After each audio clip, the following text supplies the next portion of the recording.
अल्लाह के कुदरत की निशानी क्या है और अल्लाह के होने की दलील क्या है।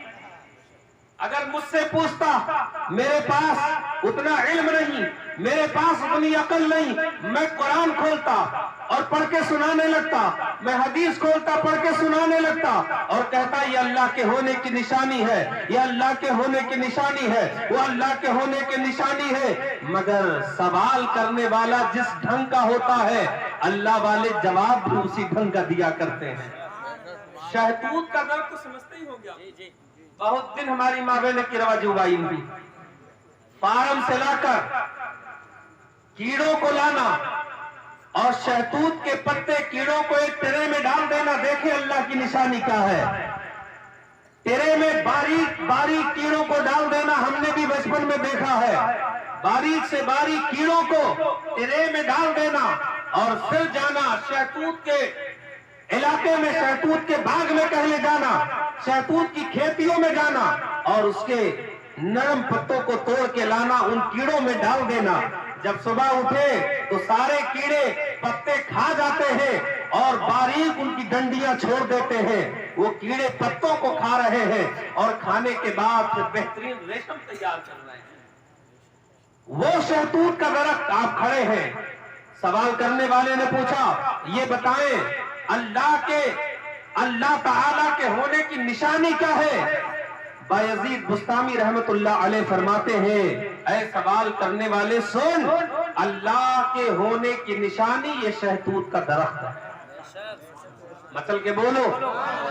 अब आप जब जाना शहतूत के दरख्त के पास और कोई आपसे सवाल करेगा तो आप भी यही कह देना कि अल्लाह के होने की निशानी और अल्लाह के होने की दलील ये शहतूत का दरख्त है। अगर कोई पूछेगा कैसे, तो जवाब क्या देंगे? जवाब क्या देंगे?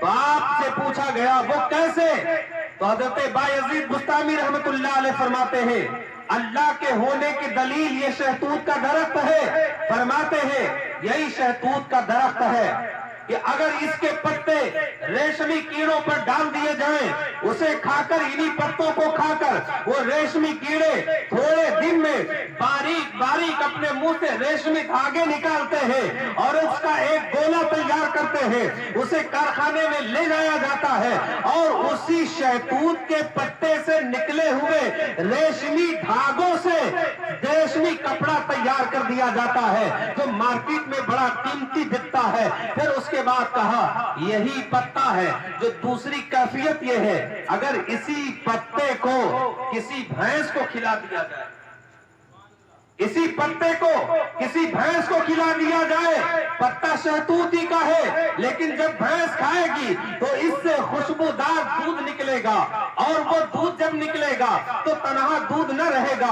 उस दूध को जब पियो तो दूध का मजा मिलेगा और उसी दूध को अगर पका दो, उसके मलाई को निकाल दो, उसी दूध से छाछ बना दो, छाछ का मजा अलग मिलेगा, दूध का मजा अलग मिलेगा और उसी दूध से आप दही बना लो, दही का मजा अलग मिलेगा।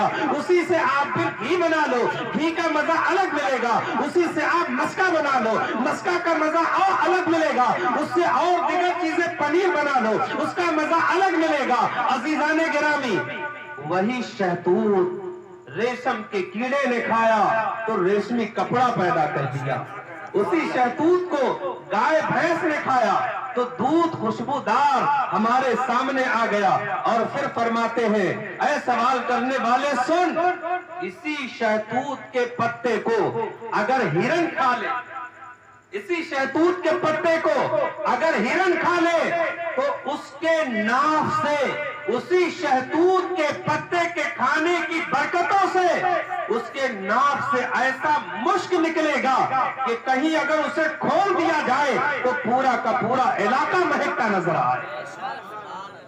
कहा, ऐ सवाल करने वाले सुन, एक तनहा ये शहतूत का पत्ता है जिसके अंदर इतनी तासीर है कि अगर एक कीड़ा खा ले तो उसके अंदर से रेशमी धागा निकल आए जिससे कीमती कपड़ा बन जाए। इसी शहतूत के दरख्त के पत्ते को अगर कोई भैंस गाय खा ले तो उससे खुशबूदार दूध बन जाए, जिससे दही भी मिले, जिससे छाछ भी मिले, जिससे पनीर भी मिले, जिससे घी भी मिले और दीगर चीजें उस दूध से मिल जाती है। हज़रात गिरामी, आपने आपने फरमाया कि इसी शहतूत के पत्ते को अगर हिरन खा ले तो उससे मुश्क बनता नजर आता है, उससे खुशबू निकलती नजर आती है। आपने फरमाया ऐ सवाल करने वाले, इस पत्ते से अलग अलग चीजों का निकलना यही तो अल्लाह के होने की दलील है, यही तो अल्लाह की निशानी।